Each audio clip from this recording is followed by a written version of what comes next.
Halo, assalamualaikum. Kalau biasanya video unboxing saya nggak munculin muka, kali ini beda karena memang spesial yang mau di unbox. Ini adalah pengalaman pertama saya unbox dan pegang smartphone lipat ya. Ini dia barangnya. Loh, bukan yang ini ya? Ini handphone lipat juga, tapi bukan yang ini yang akan kita unbox, melainkan yang ini. Sudah lihat kan kalau dari kardusnya ini apa?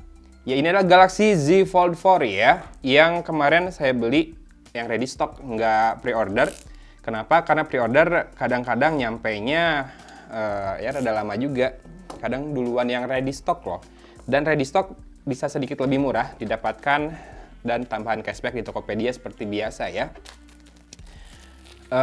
Ini saya beli lebih murah sekitar 500.000 dari harga yang seharusnya. Ada kemungkinan repack kalau ngelihat keterangan atau deskripsi di sellernya, tapi masih dapat voucher SGI Samsung Gift Indonesia yang 1,5 juta rupiah ya. Saya belinya yang ini, yang warna grey green, yang 256 aja cukup. Kemudian kenapa akhirnya beli? Sebetulnya kemarin Z Fold 3 pas turun ke 2199 itu udah pengen beli, tapi kok kayaknya ada sesuatu nih, kenapa turun harga? Saya pikir-pikir lagi, oh iya bentar lagi Agustus, udah mau rilis yang Fold 4. Jadi udahlah, tahan dulu. Dan akhirnya di generasi keempat, saya memberanikan diri untuk mencoba smartphone foldable-nya Samsung. Pertama keluar karena mahal tentu saja ya, dulu di atas 30. Kedua, masih belum yakin dengan layar lipat ketahanannya. Setelah generasi kedua, generasi ketiga udah mulai yakin, apalagi generasi ketiga tuh udah yakin banget, udah sering lihat orang pakai. Setelah berbulan-bulan, hampir 1 tahun dari sejak rilis kan, berarti memang si layar lipatnya udah memang durable. Kalau dengerin klaim Samsungnya sih harusnya lebih yakin lagi. Tapi ngelihat orang yang pakai banyak, beberapa sih, dan mereka belum ganti, berarti nih dari sejak launching, itu artinya durability udah bukan jadi hal yang perlu dipertanyakan ya. Tinggal masalah baterai. Nah kemarin tuh sempat saya pengen ambilnya Flip 4 karena Flip 4 ini baterainya naik, kemudian kan sudah pakai Snapdragon 8 Plus Gen 1 yang harusnya lebih tahan lama lagi baterainya. Tapi entah kenapa jelang penentuan hari-hari terakhir pre-order, di mana sudah mulai banyak yang ready stock di Tokopedia, seller-seller, saya masih bingung. Flip 4, Fold 4, Flip 4, Fold 4, akhirnya memantapkan hati ke ini. Makanya saya ngerekam facecam. Salah satunya adalah buat nunjukin reaksi saya ketika megang langsung foldable-nya Samsung untuk pertama kalinya. Oke, kita unbox-nya seperti biasa. Munculin dulu daftar yang ada di dalam kotak penjualan. Ada panduan singkat dan quick start guide. Ini beda bahasa saja. Cuma yang kartu garansi di yang Indonesia ya. Serta daftar service center-nya juga ada di situ. Di sini kita dapat kabel charging Type-C to Type-C. Dan juga SIM tray ejectornya, seperti biasa lah ya, isi di dalam paket penjualannya. Mungkin sama persis atau kurang lebih sama dengan S-Series. Kemudian ada stiker IMEI, dan langsung si smartphone-nya, seperti ini nih, nyimpan di dalam box-nya. Nah kalau kemarin saya sempat bahas di salah satu review smartphone, kalau Android udah makin ngebosenin, mungkin ini adalah jawabannya ya. Dan baru kesampaian di generasi keempat. Mungkin sebetulnya udah ada jawabannya di beberapa tahun yang lalu nih. Masa depan Android seperti apa, di foldable seperti ini. Karena konon banyak juga user iPhone yang switch atau beralih dari iPhone ke Samsung gara-gara seri Flip ya. Atau mungkin yang seri Fold ini buat mereka yang lebih serius atau lebih produktif.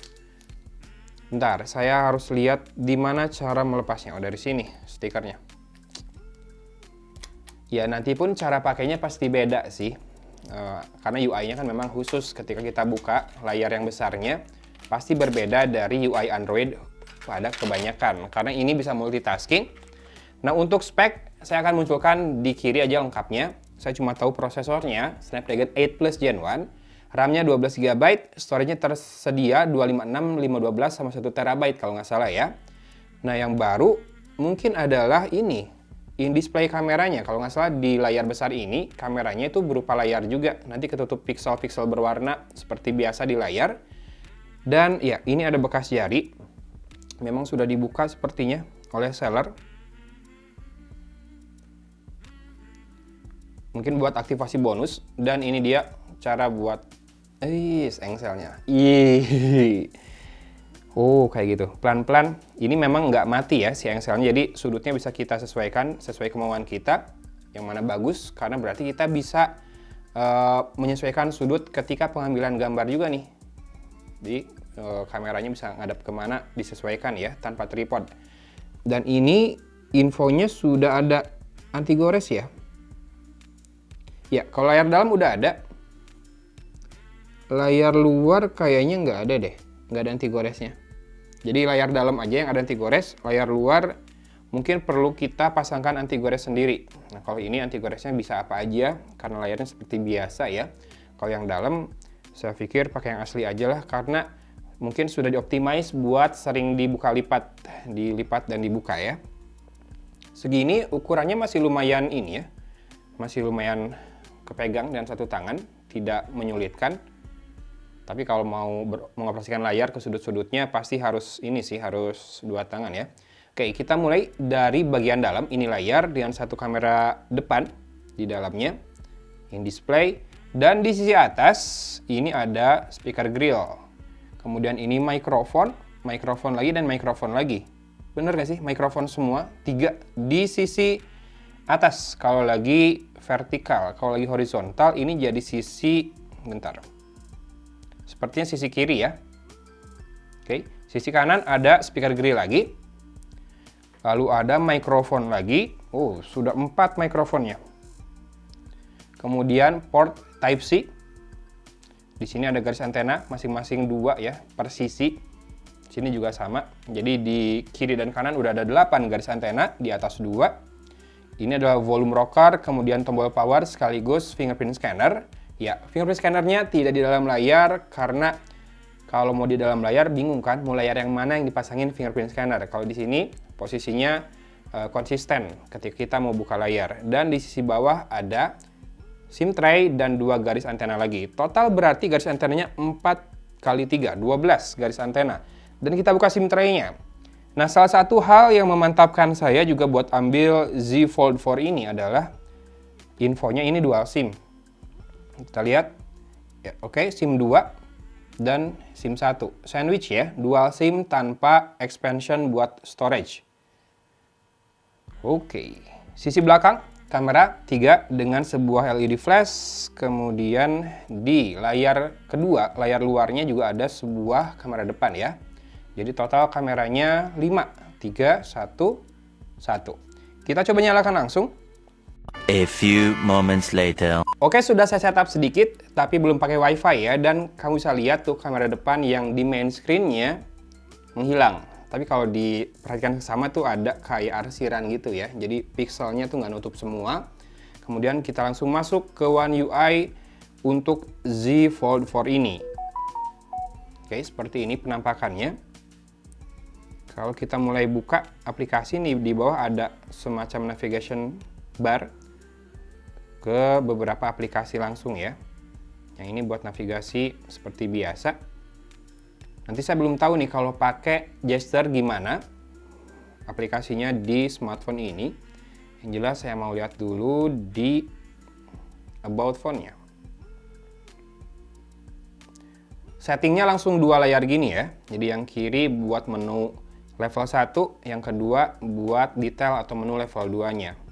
About phone, oke, Z Fold 4. Kemudian software information-nya Android 12 dengan One UI versi 4.1.1, Google Play System Update 1 Mei 2022, dan security patch levelnya di 1 Juli 2022. Harusnya abis ini dapat software update deh, buat naikin security patch ke 1 Agustus, karena A73 aja udah dapat. Sekarang kita lihat free storage-nya seperti biasa, terpakai 39,6 GB, free-nya 216,4 GB. Kepakainya gede banget ya. Apakah ini sudah termasuk RAM plus? Oh, RAM plusnya 4 GB. Padahal dia kan udah 12 GB tuh si RAM-nya. RAM plusnya pilihannya 2, 4, 6, dan 8. Oke, kita mau lihat sedikit kameranya aja. Ini kamera belakang. Ini kamera depan. Nah, kamera depan yang di layar kedua mungkin baru bisa dipilih ketika lagi dilipat ya. By default dia nggak akan dipakai kalau lagi pakai main screen seperti ini, mungkin. Soalnya kalau enggak, iya.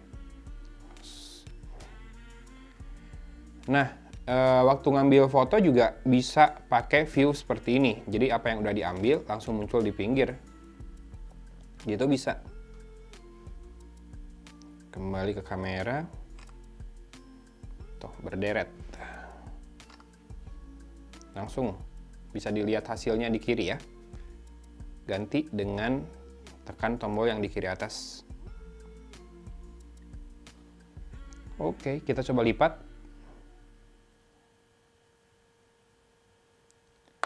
Yang saya nggak nyangka adalah ukurannya yang ternyata sangat-sangat bisa dipegang dengan satu tangan ketika dilipat, dan ketika dibuka pun nggak yang jumbo-jumbo banget ya. Kalau ketebalan, jelas sih pasti lebih tebal. Dan yang bisa dilihat di sini adalah ketika dilipat, dia tidak beneran sejajar. Dia rada membuat sudut ya, karena buat hinge-nya nggak bisa ngelipat banget. Dengan posisi seperti ini pun kan si layarnya tuh masih punya kayak bekas lipatannya masih kelihatan tuh.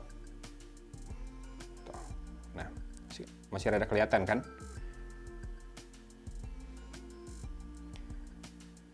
Gimana teman-teman? Lebih pilih flip 4 atau fold 4? Kalau saya akhirnya memantapkan buat pilih fold 4, tapi masih penasaran sebetulnya sama flip juga. Gimana cara pakainya sehari-hari, apa yang jadi berubah, cara kerja kita, produktivitas kita setelah menggunakan foldable seperti ini.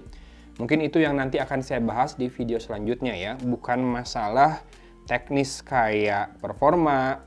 Ya kalau performa sih udah jelas lah ya, Snapdragon 8 Plus Gen 1. Paling battery life mau saya bahas sedikit-sedikit karena pasti beda pola pemakaian dan juga apa yang ditenagai sama baterainya kan. Ada 2 layar, ada berapa kamera, kemudian ukuran layarnya juga beda-beda. Ya jadi kalau ditanya kenapa akhirnya ambil Fold 4, jawabannya itu tadi ya. Yang satu karena keraguan soal durability layarnya saya rasa udah bisa dihilangkan lah ya, ketakutan itu. Karena udah generasi keempat, kemudian baterai juga harusnya lebih hemat. Dan iya, karena saya udah bosan banget dengan nyobain smartphone Android gitu lagi.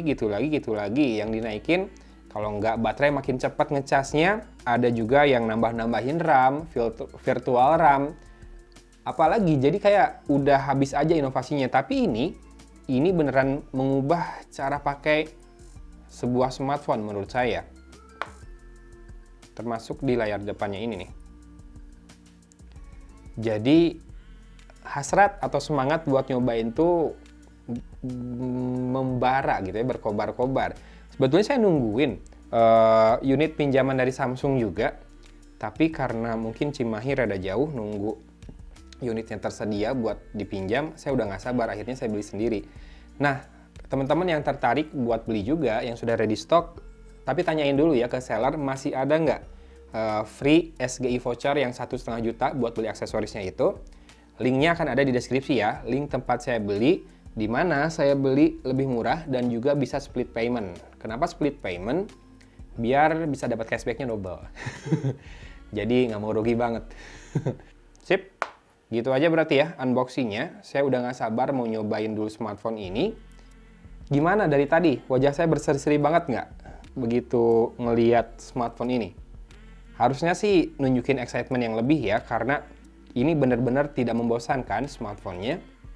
Dan saya beneran nggak sabar udah pengen nyoba nih. Dan ini dia warna grey green-nya yang menurut saya paling kece sejauh ini. Sip, gitu aja kali ya. Thanks for watching dari kota Cimahi. Agon pamit undur diri. Wassalamualaikum warahmatullahi wabarakatuh.